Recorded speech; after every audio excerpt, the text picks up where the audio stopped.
Level 1, The Great War, 1914.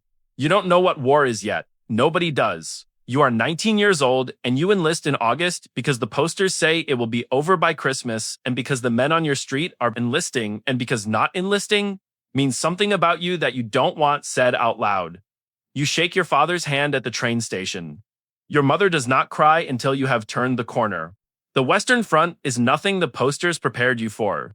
You live in a trench, 3 feet wide and 6 feet deep, cut into Belgian soil that smells of mud and rot and something else you will not name for months until you understand what it is. The trench runs for miles in both directions. Somewhere on the other side of 400 meters of open ground called no man's land, another trench runs parallel. Men live in it the same way you live in yours. They are cold the same way. They are afraid the same way. You will never meet them. You will only try to kill them. The rats are the size of cats. They eat the dead before burial parties can reach them. You learn to sleep with your boots on because the mud will take them if you leave them off. You learn that the sound of artillery becomes background noise after the 3rd week, the way rain becomes background noise at home, except that rain does not kill the man beside you without warning. The order comes at dawn. Go over the top, walk forward, do not run. Running breaks formation, and formation is the plan, and the plan was designed by men who are not here. You go over the top. The wire tears your uniform. The ground is cratered from 3 weeks of shelling that was supposed to destroy the enemy positions and did not. Men fall around you. You keep walking because walking is the order and the order is all there is. By evening, you have gained 200 meters. You have lost 40 men from your company. Tomorrow, you will try to take 200 more. This is the war nobody knew was coming. This is the war that taught the century what war actually was. Level 2, the Second World War, 1944. You land on a beach in Normandy at 6:31 in the morning, and the ramp drops and the man in front of you is killed before his boots touch the water. You wade through chest-deep surf with 60 pounds of equipment dragging you toward the bottom. The beach ahead is 200 meters of open sand with no cover and no mercy and the German positions on the bluffs above have been firing for 11 minutes. You run because running is all there is. You make it to a low seawall. You press your back against it. You are breathing. This is information. You count the men who made it to the wall with you. There are 7. There were 32 in your landing craft. The war in Europe is different from the war in the Pacific. In Europe, the enemy wears a uniform and holds a line. In the Pacific, the jungle is the enemy. The heat is the enemy. The disease is the enemy. And the men fighting you have been told to die before surrendering, and most of them believe it. You fight both wars. They are not the same war. You are 22 when it ends. You have been in combat for 11 months. You have seen things that the language of 1945 does not have adequate words for. You come home on a ship that takes 3 weeks. The time helps, not enough, but some. The world you return to has changed. The world you left has changed more. You changed most of all, and you are the last to know it. Level 3, Korea, 1950. They call it the Forgotten War. You will not forget it. You fight in temperatures that drop to -30 at night in a mountain range that makes every movement a calculation of survival before it is a calculation of tactics. Your boots freeze to your feet. Men lose toes without knowing it because the cold kills the nerve before the tissue. You learn to check your feet the way you check your weapon every morning, every stop, every night. The war has no front in the conventional sense. You take a hill, you hold it, you are ordered to give it back. You take it again, the same hill, 3 times. The men who died taking it the first time are buried at its base. You walk past them on the second assault. The enemy comes at night, thousands of them. Bugles in the darkness. You fire at shapes and sounds. You fire until the barrel is hot enough to burn through your gloves. When the firing stops and the dawn comes, the ground in front of your position is covered in the evidence of what happened, and you do not look at it any longer than you have to. You come home to a country that has moved on. The war ended in an armistice, not a victory. There are no parades. There is almost no acknowledgement. You get a handshake from a man at the discharge office and a bus ticket home, and that is all. The Forgotten War, you carry it anyway. You will carry it for 50 years. Nobody will ask you about it more than twice. Level 4, Vietnam, 1968. Nothing prepared you for the jungle. The jungle is not terrain. The jungle is a living thing that wants you dead and is patient about it. The heat is constant and wet, the kind of heat that makes the air feel solid. You sweat through everything within the first hour of every day and stay wet until you sleep and wake wet again. Your skin does not remember being dry. The enemy does not hold a line. The enemy is everywhere and nowhere. The village that gave you water yesterday is the village that buried the mine in the road this morning. You cannot tell. There is no way to tell that not being able to tell is the war. Your unit loses 3 men to booby traps in the first month. Not to firefights, to wire and pressure plates and things buried in the ground by people who were here long before you arrived and will be here long after you leave. You begin to walk differently.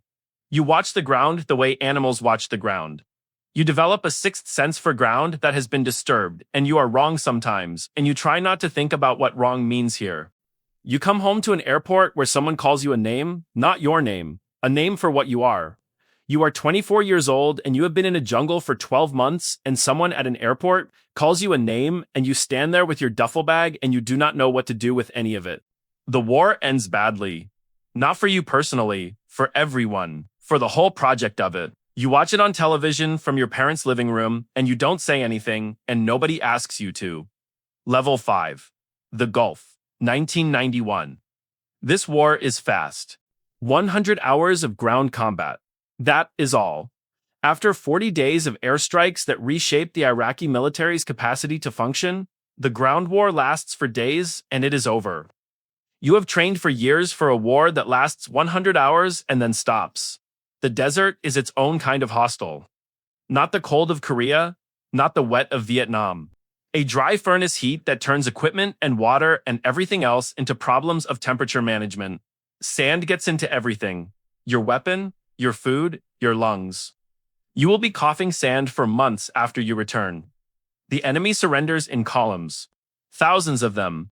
Walking toward American lines with hands up. Surrendering to helicopters, surrendering to anything that will accept the surrender. They have been inside the air campaign for 40 days, and they are finished, and they know it.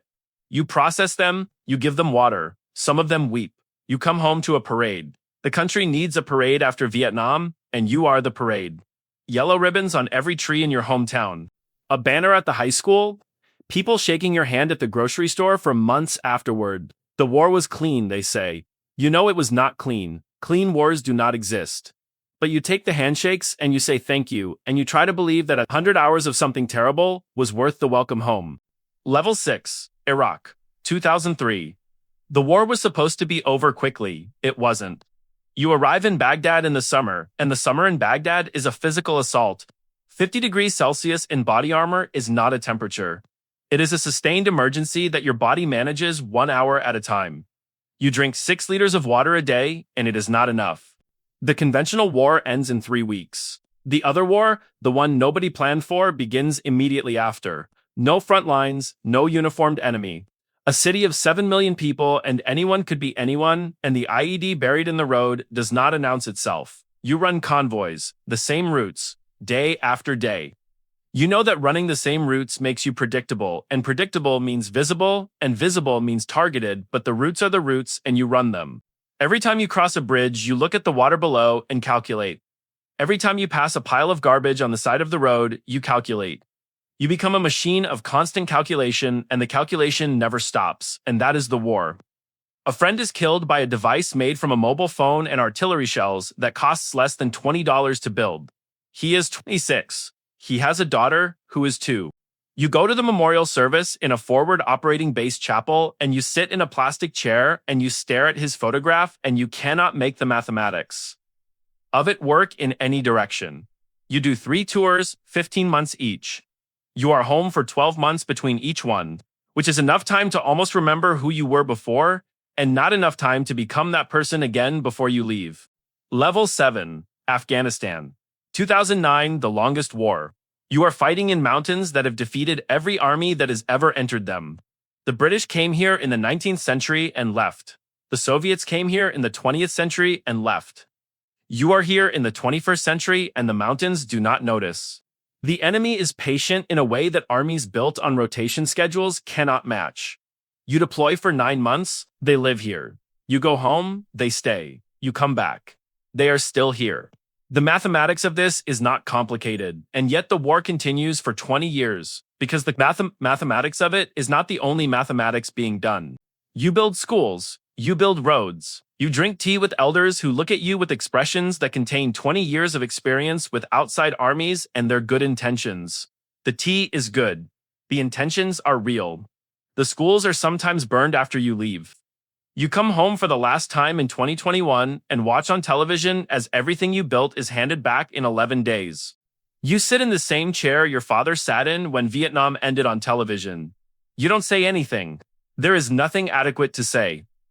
Level 8. The Modern Battlefield, Ukraine. 2022. This war is different from every war before it. The drone sees you before you see it. A device that costs $300 and can be purchased online and modified in a garage finds your position from 3 kilometers away, and there is nothing between you and it except the open sky. The trench you are sitting in was dug for the same reason trenches were dug in. 1914. The drone above it is a technology that did not exist 15 years ago. You film everything. Every advance, every position, every moment of waiting and terror is potentially on a phone and potentially everywhere. The war exists simultaneously on the ground and on screens 10,000 kilometers away. People watch it with breakfast. People share it. The men dying in it are content.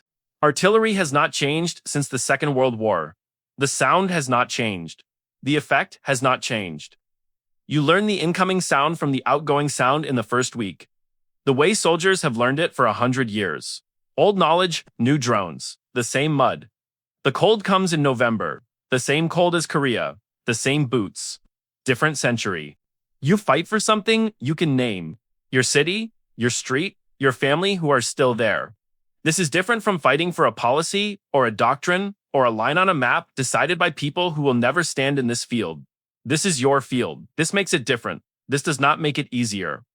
Level 9. The soldier who carries it home. Every war ends. The soldier does not end with it. You come home from whatever war was yours, and the war comes with you in the ways that cannot be left at the border. The hypervigilance, the sleep that is lighter than it should be, the way a car backfiring produces a response that your conscious mind has to talk your body down from. The body does not know it is home. The body remembers what it learned and applies it regardless of context. The VA has a number for this. Several numbers. Forms that ask you to quantify things that don't have quantities. You fill them out, you wait, you fill out more. The men you served with are the only people who speak the same language. You find them or they find you, and in those rooms the translation gap closes slightly, not completely, enough to breathe. Some don't find those rooms in time. The statistics on this are available and are not improving. You know men who made it through everything the war could produce and did not make it through the silence after? This is the part that doesn't make it into the recruitment poster. This is the cost that doesn't appear in the defense budget. You learn to live alongside what you carry, not past it, alongside it. There is a difference, and learning the difference takes years. Level 10. The cycle. Somewhere right now, a war is beginning. Not the one on the news that everyone is watching, a smaller one. A border dispute becoming an artillery exchange. A civil conflict reaching the point of no return. A government deciding that the diplomacy has failed and the other thing must begin. And somewhere in that country, a 19-year-old is being told that this is necessary, that the cause is just, that it will not take long, that he is on the right side of history. He believes it. They always believe it. The ones who have been through it believe it too, at the beginning. The belief is not the problem. The belief is what gets you over the top, across the beach, through the jungle, into the city, up the mountain. The belief is necessary. What the belief cannot prepare you for is what comes after the belief. What the war actually is, what it costs, what it leaves in you, that you will carry for the rest of your life regardless of whether the cause was just or the side was right or the war was won. He doesn't know this yet. He will. They all learn. One war at a time. One trench, one beach, one jungle, one road, one mountain, one drone at a time. The cycle does not stop. It has never stopped. It is beginning again right now.